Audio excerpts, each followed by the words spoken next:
Hello everyone, welcome back to my channel. In today's video, we are gonna discuss the Islamic concept of state. Before that, we have discussed the traditional concept of state, and then we moved to the modern concept of state, and now there is a third concept of state which is called the Islamic concept of state. Islamic definition of a state. So basically, the Islamic concept of a state is rooted in the belief that the true authority in any society is God Himself. So, God Almighty has the ultimate authority. Understanding this concept is the key to understanding Islamic governance and leadership. So, there are many important tenets in Islamic governance and leadership, which means that God Almighty can send anyone to represent his religion, but God Almighty has the ultimate authority uh, with himself. He does not share his ultimate authority with anyone. He's the only God. So, the first one is Universal Brotherhood.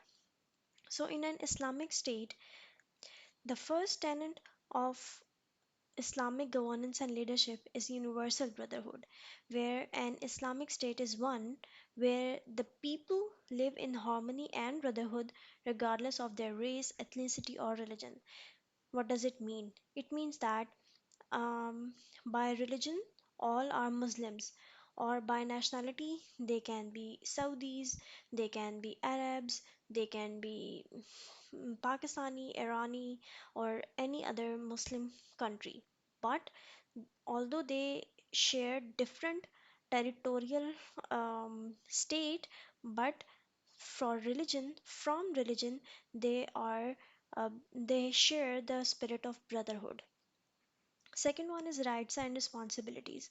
The state must ensure that all citizens are treated equally and have their basic rights protected, while also ensuring that they fulfill their responsibilities towards society.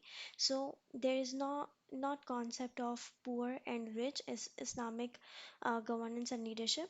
Everyone is equal before law, and the law is made by God Almighty Himself, which is the ultimate law. And the law, he said, is in the form of either in his religious book, which is known as the Quran, or it can also be in Sunnah. So everyone has same rights and responsibilities. If anyone is enjoying right, he or she must also be ensured that they fulfill their responsibilities well enough towards their society.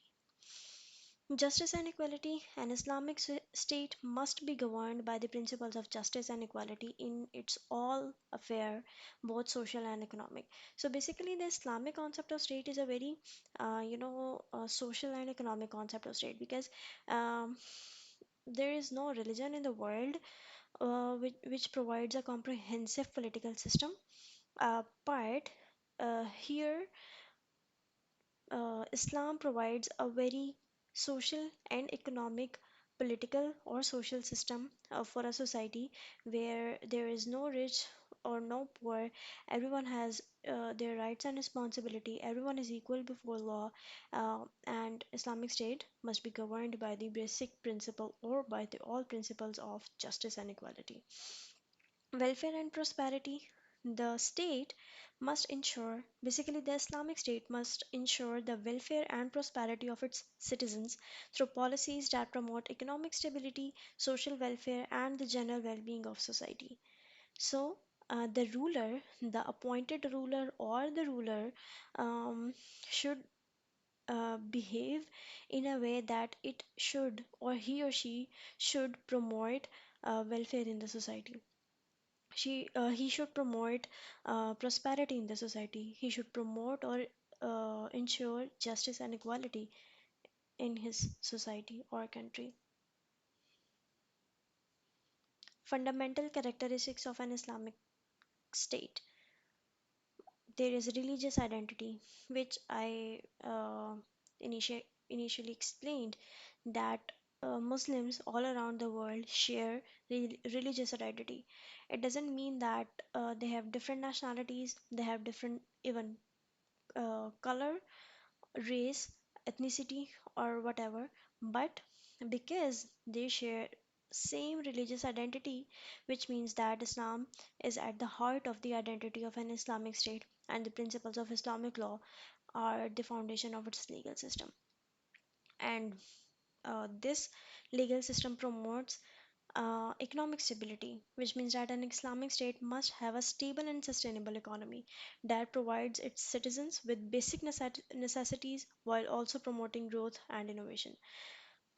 Which means that Islam favors development. Islam favors economic stability because, see, if there is no economic stability in a country, there will be uh, no insurance of justice and equality.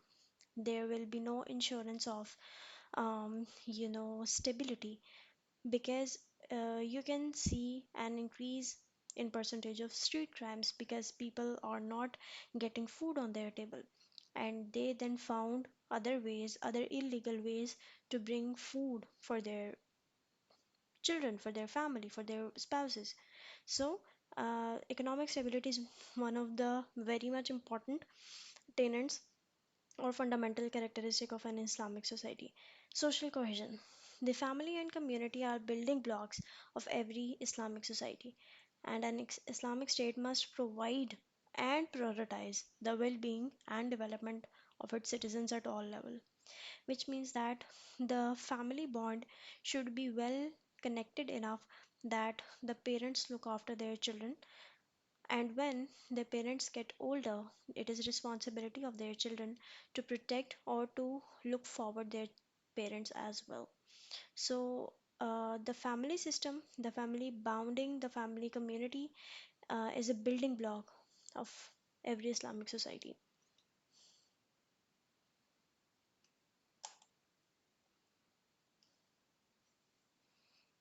Principles of governance in an Islamic state. So first one is shura. Shura is, you can say, the legislation where the principle of consultation, where rulers are obliged to consult the people they govern and listen to their opinion before making decisions.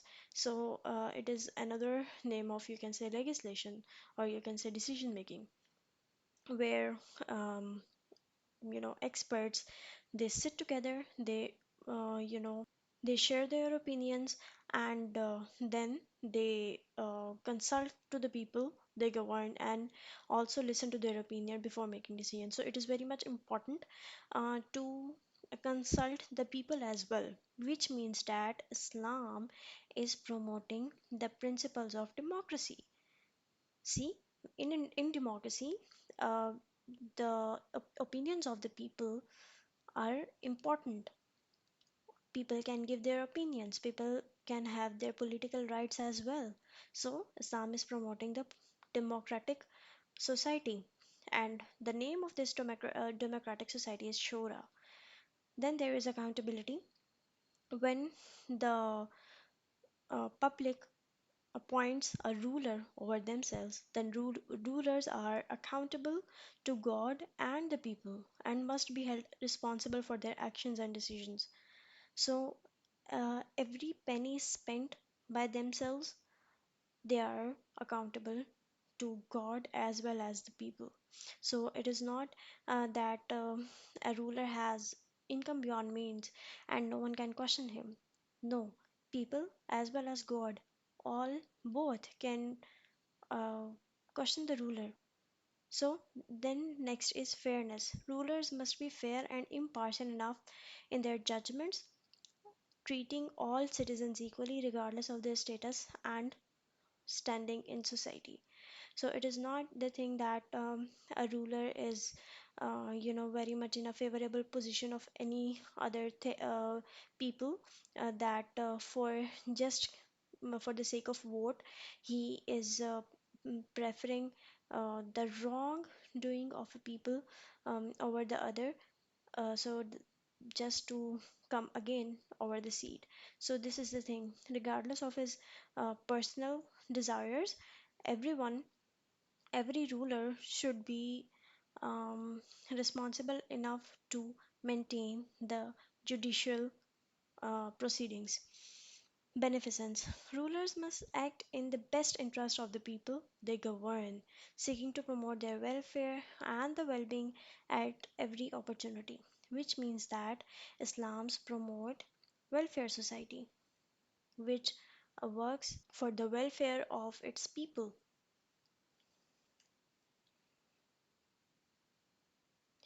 Sources of law in an Islamic state. There are two main, the most important sources of law in Islamic state. The first one is Quran. Quran is the holy book of Islam, which is considered the ultimate and infallible source of guidance on all matters of faith and governance.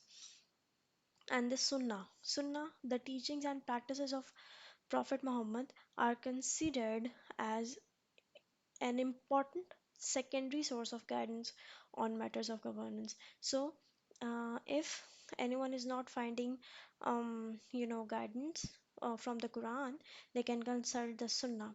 But the Quran is a whole comprehensive book of God, which comprises of everything. It comprises of, innovations, which means that in Quran it is discussed that there are two rivers which are joined by just a line.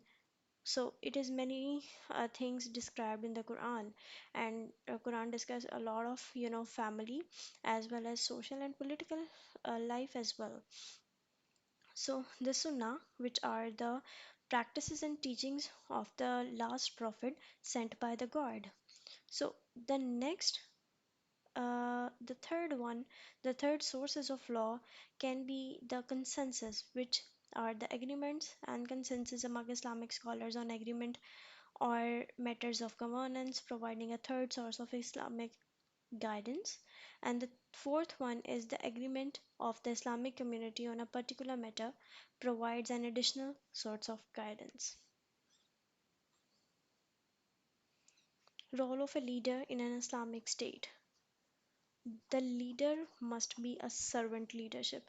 So, a leader in an Islamic state is considered a servant of the people, tasked with promoting their welfare and guiding them towards a better future with no corruption, with no self desires.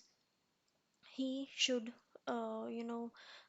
devote his life solely for the people upon which he is governing.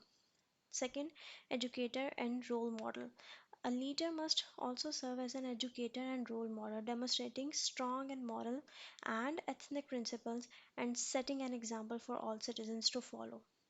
So, if the ruler is not, um, you know, a role model for its people, then it is not possible for the public to follow a perfect example, because a ruler should be a role model for its public, to be an example for its public to follow.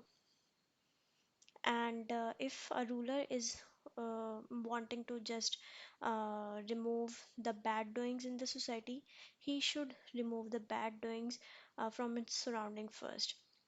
So if he's surrounding with corrupt, uh, you know, mm, followers or corrupt ministers or corrupt assistants, then it is not possible for him to remove corruptions or elude corruptions from the society. So he must be an educator as well as a role model for its people. He must be the protector of the people. That a leader has a duty to protect the people they govern, ensuring their safety and well being in times of crisis or conflict. So he's not that he's ruler or he should not protect its people. No, it is not that way. A ruler should educate as well as protect its people from any outside or internal danger.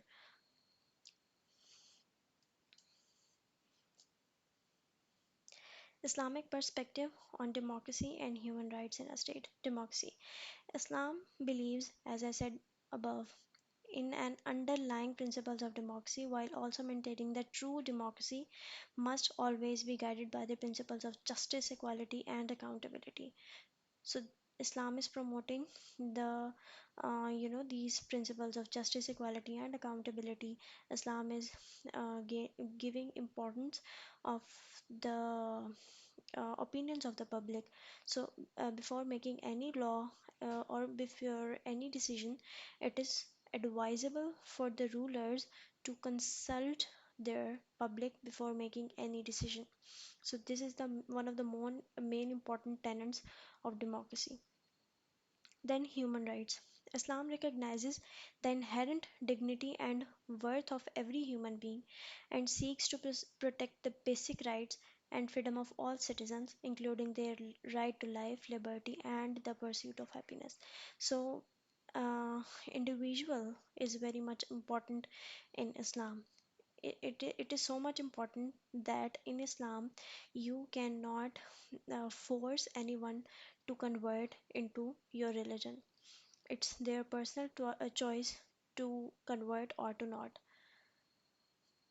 Then it is solidarity and community. Islam values solidarity and community and sees these as essential for promoting social harmony, prosperity, and progress.